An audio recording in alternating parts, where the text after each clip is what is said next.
Bonjour à tous, dans les tactiques de la semaine, nous allons revenir sur de belles combinaisons qui se sont jouées très récemment.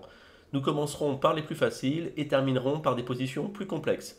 À chaque fois, vous aurez du temps pour chercher les solutions. C'est parti. Dans cette première position, le joueur qui conduit les pièces blanches vient de prendre le pion en B5 avec sa dame, et la sanction ne s'est pas fait attendre. Alors vous pouvez mettre la vidéo sur pause pour trouver la suite gagnante côté noir. La prise directe de la dame ici ne donnait rien, car la tour peut reprendre, et les blancs resteraient avec un joli pion de plus sur la colonne A. À la place de prendre la dame, il fallait trouver le joli coup tour C1 échec, un superbe sacrifice d'attraction. En effet, si la tour prend la tour, la dame n'est plus défendue, et les noirs pourront terminer la partie avec un énorme avantage matériel. Bien sûr, sur tour C1 échec, on n'est pas obligé de prendre la tour, mais si on joue roi F2, il suffit au noir maintenant d'échanger les dames pour attirer la tour blanche tout en haut, et ensuite on va pouvoir gagner la tour A1 qui n'est pas protégée.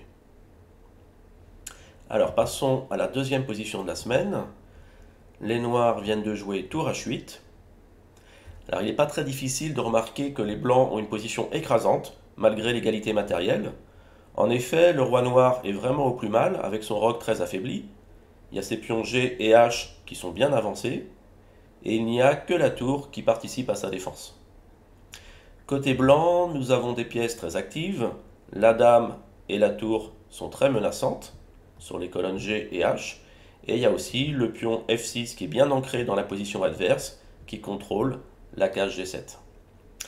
Alors vous devez trouver la façon la plus rapide de faire échec et mat, et bien sûr vous pouvez mettre la vidéo sur pause.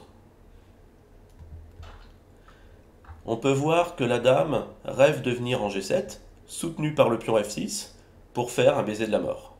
Alors pour le moment c'est pas possible, il y a le pion G6 qui nous empêche d'accéder à cette case, mais on peut sacrifier la tour sur le pion, sachant que si le pion G6 nous reprend, on n'aura plus qu'à venir en G7 avec la dame pour terminer la partie.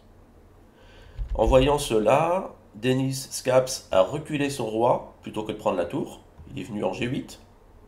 Alors comment allez-vous poursuivre? Je vous laisse à nouveau du temps pour chercher la bonne variante. Eh bien, il faut échanger les tours pour attirer le roi sur la colonne H.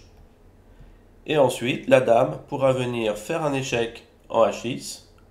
Le roi devra revenir en G8. Et on n'aura plus qu'à venir en G7, protégé par le pion, pour faire un baiser de la mort et donner l'échec et mat. Troisième partie, elle s'est jouée avant-hier à Châlons-en-Champagne, où se déroule actuellement le top 12. C'est le championnat de France des meilleures équipes. Kirkizra vient de placer sa dame sur la case B6. Son adversaire polonais a des pièces noires très actives. La dame, le cavalier, la tour, peut-être aussi le fou. Et il a trouvé une belle combinaison pour forcer l'adversaire à abandonner quelques coups plus tard. Vous pouvez mettre la vidéo sur pause et trouver la bonne suite pour les noirs. On remarque que la première rangée des blancs est très mal défendue, car aucune de leurs tours ne la protège. Par ailleurs, le cavalier noir contrôle la case G2, et donc empêche le roi de quitter sa première rangée. Avec un peu d'expérience, le thème du mat du couloir doit certainement vous alerter. Nous devons trouver un moyen d'accéder avec la dame ou la tour sur la première rangée pour faire le mat du couloir, quitte à sacrifier du matériel pour y arriver. On peut regarder pour commencer le sacrifice de la tour. L'idée c'est de déloger le cavalier F3 et ensuite de venir avec la dame faire un coup d'échec en D1. Le problème, c'est que ce n'est pas suffisant, parce que le cavalier va pouvoir venir en F1 pour parer l'échec. Et après, même si on donne un coup d'échec avec le cavalier, en E2 ou en H3, ça donne pas grand-chose, parce que le roi va pouvoir maintenant bouger. Et même si la dame prend le fou qui n'est pas défendu, les blancs pourront faire pareil, et ils seront tirés d'affaire. Revenons à la position de départ. Nous avons vu que le sacrifice de la tour ne donnait rien. Nous pouvons maintenant essayer de sacrifier la dame sur le cavalier. L'idée est que si le cavalier reprend, la tour pourra descendre sur la première rangée, faire échec, et cette fois-ci le cavalier ne peut plus venir en F1. Il devra venir sur la case E1, mais sur cette case il n'est pas protégé, donc tour prend cavalier, échec, et là c'est même échec et mat puisque le roi ne peut pas s'échapper en G2, case qui est contrôlée par le cavalier. Revenons quelques coups avant. Dans la partie, sur le sacrifice de dame, Kirk Ezra a évidemment vu cette combinaison, et donc il n'a pas repris la pièce qui permettrait à l'adversaire de faire échec et mat. Il a tenté tour 8, échec. Alors c'est un très gros piège, et les noirs ne doivent surtout pas prendre la tour, car sinon, on peut prendre la dame avec le cavalier, et cette fois-ci, il n'y a plus d'échec et mat.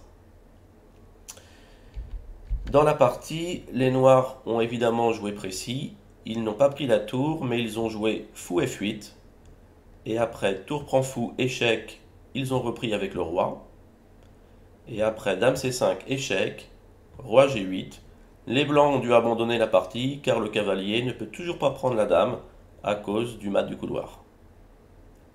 Par ailleurs, s'ils ne font rien, la dame noire menace de venir en G2, protégée par le cavalier pour faire échec et mat. Et sur la meilleure défense, si les blancs prennent le cavalier, la tour va prendre le cavalier D2, et maintenant la menace de mat est quasiment inévitable.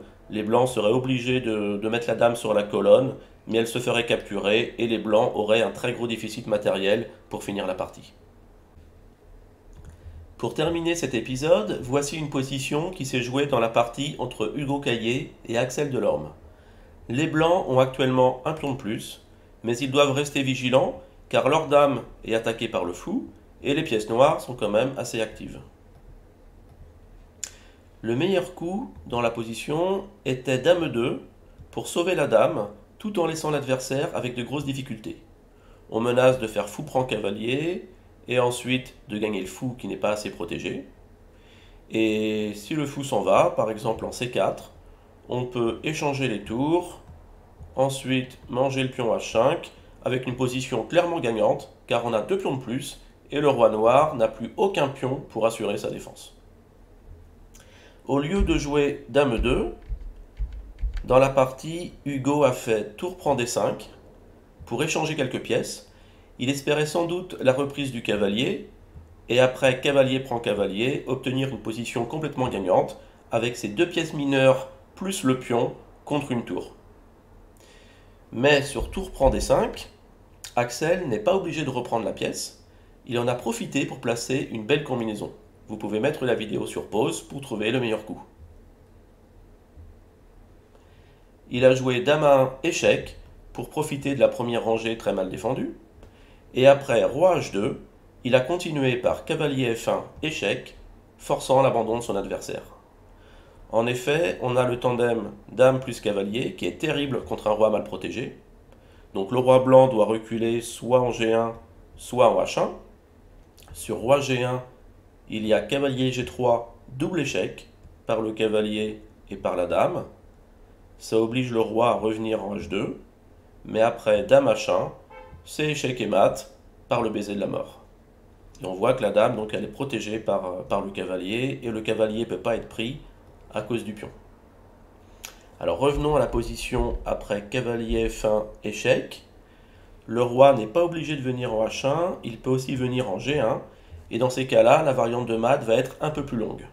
On va quand même faire cavalier G3 échec, et cette fois-ci, au lieu d'aller en H2, comme il n'y a pas de double échec, il peut, au lieu de bouger le roi, interposer une pièce. Alors si vraiment on veut retarder, on va donner un peu toutes ces pièces, on va faire tour D1, les noirs peuvent prendre la tour, ensuite les blancs peuvent sacrifier la dame, on reprend, interposer le fou, on reprend, et à la fin il est bien obligé de faire roi H2, et on va terminer par dame H1, échec et mat, on retrouve notre baiser de la mort. Voilà, j'espère que ces combinaisons de la semaine vous ont plu, je vous dis à bientôt pour de nouvelles parties.